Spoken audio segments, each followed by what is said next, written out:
We have often stated that even the smallest of things that are said in a story passed down by the word of mouth, or recorded in books and newspapers, often lead to a treasure of information. However, in the case of the Pound Gap Massacre, some of them have led to even more unanswered questions.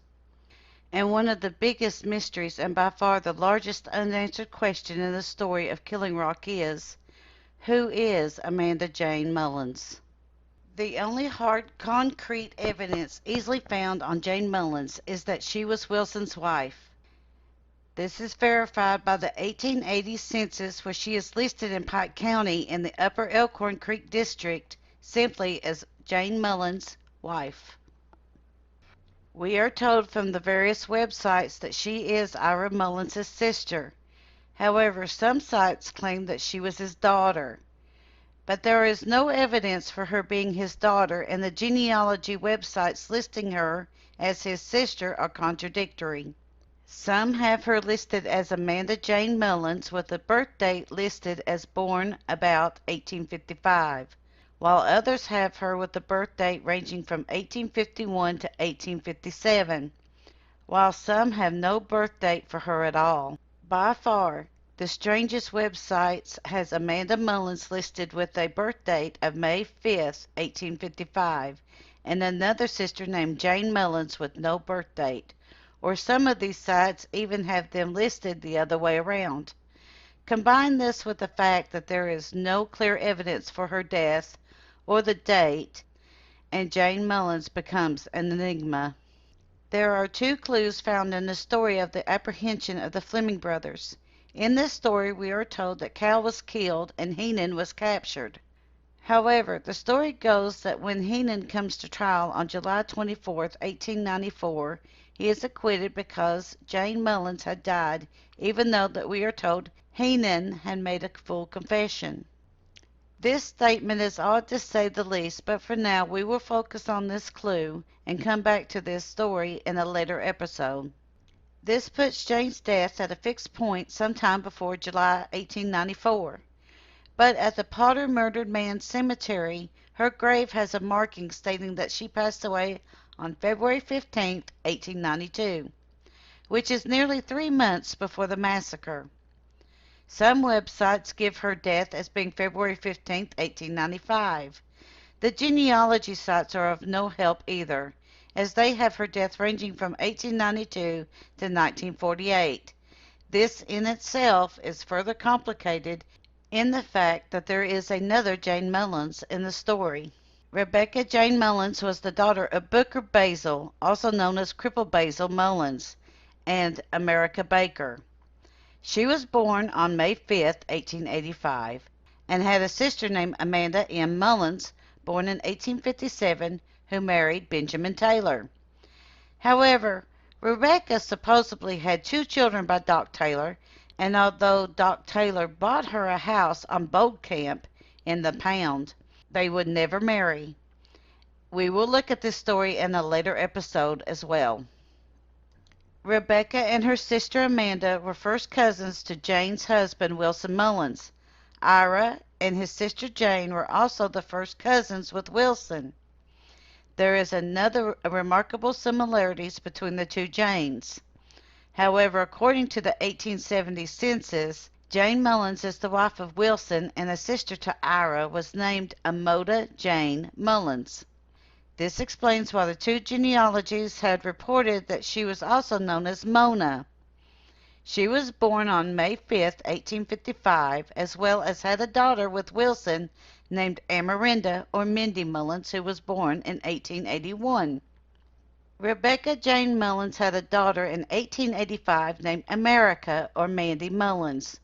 We believe that, just like us, when we first started researching the massacre, most people get into these two women being mixed up. However, we certainly did when we first encountered the coincidence in their names, birth dates, and names of the daughters. This would certainly explain the contradicting dates for Jane Mullins. But it is our belief that Amanda M. Mullins has also gotten mixed up into the character of Jane Mullins, as one of the birth dates for Jane matches hers. Amanda also married a man named Taylor, and even though they were never married, Rebecca Jane is sometimes called Marshall Benton Taylor's second wife. Therefore, we believe a multiple of stories and websites report our sister's name as being Amanda Jane Mullins because both Amanda and her sister Rebecca were both tied to, married, or considered as a second wife to a man named Taylor.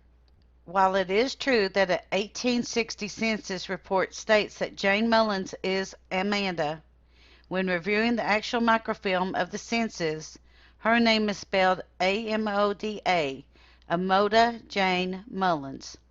It very well may be that this document, which is the source of the entire mix-up of these three women. Finally, when we discover Jane's real name, that we are able to find her in the birth and death registries. However, the mystery that is Jane Mullins does not stop here. As we stated, we found the grave of Jane Mullins Belcher in the Potter Cemetery. Her grave is found beside the grave of Elizabeth Belcher. Elizabeth was the first wife of Jane's second husband, Isaac Belcher, and the sister of James Potter, a man whose name repeatedly comes up when deep searching the Pound Gap Massacre, but more on him in a later episode of the story. Her gravestone tells us that she died on August 20th, 1892. Jane married Isaac Belcher on October of that same year, 7 to 10 days after Jane was released from protective custody. In addition to the three oddities, the name Isaac Belcher came up when we investigated the murder of Henry Vanover and Ira's possible connection to his death. What we found was an interesting court document. The document tells us that Isaac Belcher and Henry Vanover were the primary witnesses against Ira Mullins in a criminal court case shortly before the death of Henry.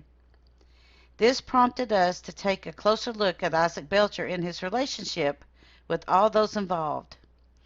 This, in turn, brought up another question. Did Jane marry an enemy of her brother 7 to 10 days after being released from protective custody? While digging for information on this, we discovered a possible cause for Elizabeth Potter Belcher's death. A newspaper had reported that a woman had died on Little Elkhorn Creek from her injuries after falling into an open fireplace while cooking dinner. While the article gives no name for the woman, the date is given August 20th, 1892. Elizabeth's grave has an interesting epitaph as it reads, "Blessed are the dead who die in the Lord." While this seems innocent enough, when we know how and when she died, and consider Isaac Belcher's sudden romance and marriage to Jane Mullins, it seems strange to say the least, especially after we found the truth about Jane's death and discovered even stranger epitaph on Jane's grave. Right next to Elizabeth, we find the grave of Jane Belcher. As we have already said, it has her death occurring on February 15th, 1892. We discovered that her death occurred on February 15th, 1894. Why the mistake? Could it have been deliberate?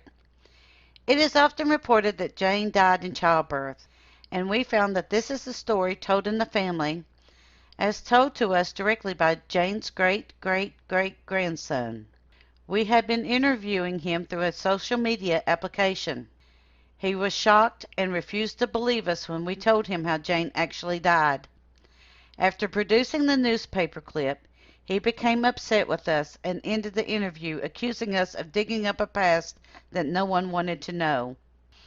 The epitaph on Jane Belcher's grave is shocking, especially when taking everything that we have just discussed into account. The epitaph reads, quote, "Faithful with her trust until death," unquote. So, what secret of Isaac Belcher's did she take to the grave?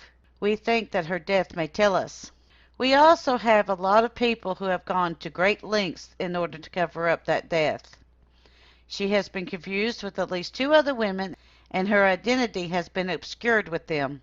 Her death and the date of that death had been hidden by the false identity and the wrong date on her tombstone. But according to the Roanoke Times, in the story dated February 16th, 1894, Jane Mullins Belcher was murdered the previous day. The story tells us that the suspect is Orb Fleming, younger brother to Cal and Hennon Fleming.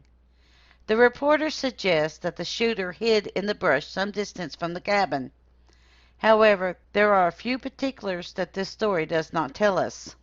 A few days earlier, newspapers were reporting that Hennen Fleming was expected to make a full recovery from his mortal injury, at which time he would be expedited back to Wise County to stand trial. These reports state that Hennen was claiming that his full confession was made under duress, as medical treatment for his wounds were withheld until he had confessed to his part in the massacre. As it would turn out, Orb Fleming had been in Gladeville, now Wise, on the 15th, talking to his brother's lawyers in an effort to have Hennen's confession thrown out. Orb's alibi was rock solid, as later that day it also involved the judge. Jane had perjured herself in the trial of Doc Taylor, and her eyewitness standing in any upcoming trial of Hennen was questionable. Finally, according to one source, Jane Mullins Belcher had been killed by a single gunshot to the back of her head as she exited her home. There are no remaining pictures of the women named Jane that can be found online. The families, if they have them, are not sharing them publicly. So in place of the photos, we have decided to place pictures of the area as existed before 1910 as closely as we possibly can. The photographs of the grave tombstones are taken by Joanna Adams Sargent. No tombstones were harmed in the photographing of them.